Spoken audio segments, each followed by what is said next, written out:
स्थित twin tower को गिराने की प्रक्रिया अब तेज कर दी गई है। इस बिल्डिंग को गिराने में 4 टन बारूद लगेंगे। इस इमारत को 21 अगस्त को 10 सेकंड में ध्वस्त कर दिया जाएगा। इसके लिए तैयारियां भी अब तेज कर दी गई हैं। नमस्कार, मैं निधि और आप देख रहे हैं बातें यूपी की। क्या है इस टावर की पूरी कहानी, इसको गिराए जाने की वजह क्या है, सब कुछ जानेंगे आज के इस वीडियो में।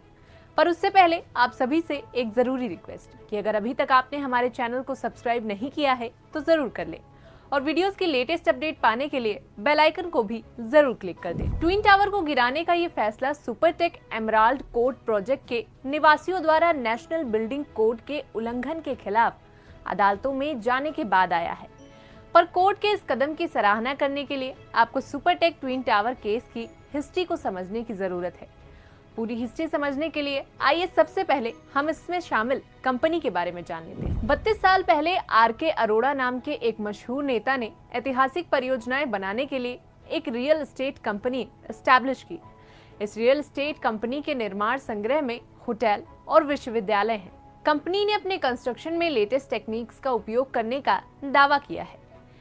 सुपरटेक लिमिटेड ने नवंबर 2004 में एक भूखंड की मंजूरी के बाद एमराल्ड कोर्ट नाम से एक ग्रुप हाउसिंग सोसाइटी का निर्माण शुरू किया।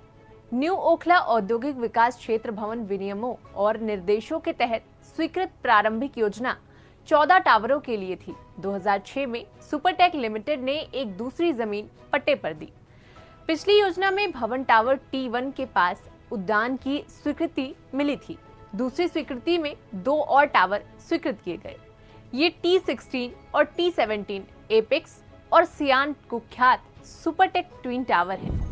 सुपरटेक ट्विन टावर T16 और T17 के बारे में निवासियों की शिकायत ये है कि ये पूरी तरह से यूपी अपार्टमेंट एक्ट 2010 का उल्लंघन है, क्योंकि मूल योजना में बदलाव किया गया था। मूल योजना के खरीदारों की सहमति अनिवार्य थी, जो कि कुछ बिल्डरों ने नहीं ली है। इस मामले में नोएडा के अधिकारियों की मिलीभगत भी पाई गई। ये इलाहाबाद उच्च न्यायालय था जिसने शुरू में विध्वंस की बात कही थी और सुप्रीम कोर्ट ने अगस्त 2021 में इस फैसले को बरकरार रखा। दरअसल सुपरटेक ट्विन टावर के निर्माण के दौरान ऐसे कई नियम और कानून थे जिनका उल्लंघन किया गया था। कौन कौन से थे वे नियम, आइए जान लेते हैं। सुपरटेक ट्विन टावरों T17 और T1 के बीच 9 मीटर की दूरी भी NBR 2010 मानदंडों का उल्लंघन करती है।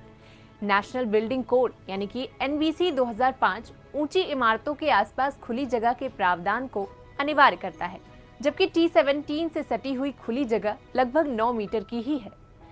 NBC 2005 अग्नि सुरक्षा के लिए खुले स्थान को भी अनिवार्य करता है। उसके अनुसार T17 की अन्य संरचनाओं से 16 मीटर की दूरी होनी चाहिए। यहाँ भी सुपरटेक ट्विन टावरों ने अग्नि सुरक्षा मानदंडों का उल्लंघन किया, लेकिन अधिकारियों से एक अनंतिम NOC प्राप्त करने में कामयाब रहे।